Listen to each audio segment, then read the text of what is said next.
In the 2014 FIBA World Cup, Team USA was the favorite to win gold, and so they did. They stomped through the tournament with an undefeated 9-0 record and outscored their opponents by an average of 33 points. In 2023, Team USA was also projected to win gold. Until this happened. They lost 3 of their last 4 games and even failed to claim a medal. This brings us to the question, was this the worst Team USA in the history of international basketball? When we look at the history of the Olympics from 1936 to 2020, there were only 4 occasions where the United States didn't win the gold medal.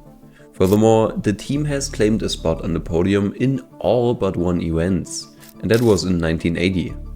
When it comes to FIBA, or the International Basketball Federation, however, things look a bit different. Take a guess at how many times the United States didn't win the title. Well, too many to count. In the first 9 events from 1950 to 1982, Team USA has won gold only 1 time. As of today, they are still the leaders with 5 won gold medals, but it's just not what we're used to seeing from this team, especially compared to the Olympics. I already dedicated a whole video where I talked about why the USA looks relatively weak in FIBA. In summary, it's not important to them. The Olympics are a way bigger stage and the United States end up sending the B team to FIBA. So was this actually the worst Team USA ever? Nope, they were not. There are 2 more cases where Team USA performed even worse, and one of them is the 2002 FIBA team. Their point guards were Baron Davis, Andre Miller and Jay Williams, with the last one being a rookie. The shooting guard position took Michael Finley and Reggie Miller. Reggie doesn't sound too bad, right? Well, he was 37 at that time and was way past his prime.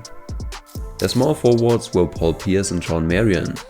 Pierce was the top scorer of the Celtics and averaged over 26 points that season. Power forwards were Elton Brand, Ralph LaFrentz and Antonio Davis, and centers were Ben Wallace and Jermaine O'Neal. So talent-wise, the roster looked relatively thin, as they didn't have a single player from this year's All-NBA first or second team. But until then, Team USA has never lost a single game with an NBA-filled roster. And since that point was checked, their hopes of winning gold were high. They started with a 50-point blowout against Algeria and also won against their group members Germany and China. After also winning against Russia and New Zealand, Team USA was confident at a 5-0 record. But then they lost their first ever game with an NBA-filled roster to Argentina. However, this wasn't the knockout stage yet, so everyone thought the team would just use it as fuel to win their next games. But yeah, they lost the next game to Yugoslavia, and all of a sudden the highest spot they could reach was number 5. The United States didn't seem so united anymore and lost 3 of their last 4 games. Sounds familiar? A small win over Puerto Rico wouldn't last long, as they lost their last game against Spain. The fact that they finished in 6th place, went 6-3 and got their first loss with an NBA-filled roster makes the 2002 Team USA one of the worst. But a worse embarrassment was suffered by a more recent Team USA in the 2019 FIBA World Cup. The roster featured talented players like Donovan Mitchell, Jason Tatum, Jaylen Brown or Chris Middleton. But back then, these guys weren't stars yet. Most of them were at the earliest stage of their career. The team had a combined total of 5 All-Star appearances and featured just 1 guy from the All-NBA third team in Kemba Walker. To give you a better understanding, in 1996 for example, Team USA had almost 80 All-Star appearances combined. Were they doomed to fail? No, absolutely not. These guys weren't the best of the best, but they all were respectable NBA players. So in the tournament, they again started strong with 5 wins and no losses. But then they lost to France 79-89. From then on, it started derailing. They lost their next game to Serbia, and while falling down the ladder, they just managed to beat Poland and claimed the 7th spot. This was the worst finish the national team of the United States has ever suffered. But let's get back to the 2023 FIBA Team USA, because we still haven't talked about what went wrong and how the 2024 Olympics team will look like. Firstly, this squad was again lacking star power. There was no Steph Curry, no LeBron, no Kevin Durant or no Jason Tatum. Just a bunch of young guys who could be stars in the future but are way too young and inexperienced. Moreover, their offense was stagnant and their physicality and awareness on the defensive end were non-existent. The United States players were on their heels in transition and consistently unable to match up properly. They turned down the extra pass in favor of too many one-on-one situations. In other words, they didn't have any synergy. Brandon Ingram was expected to turn from a scorer to a role player. Anthony Edwards can score some clutch buckets, but that doesn't make a great team. Jaren Jackson Jr. had foul troubles and wasn't what we would expect from a defensive player of the year. Conclusively, the team didn't harmonize. But enough about the negative aspects.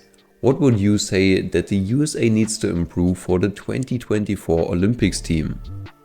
Now, we have to keep in mind that the USA won all of the last 4 Olympics, so they haven't fallen off.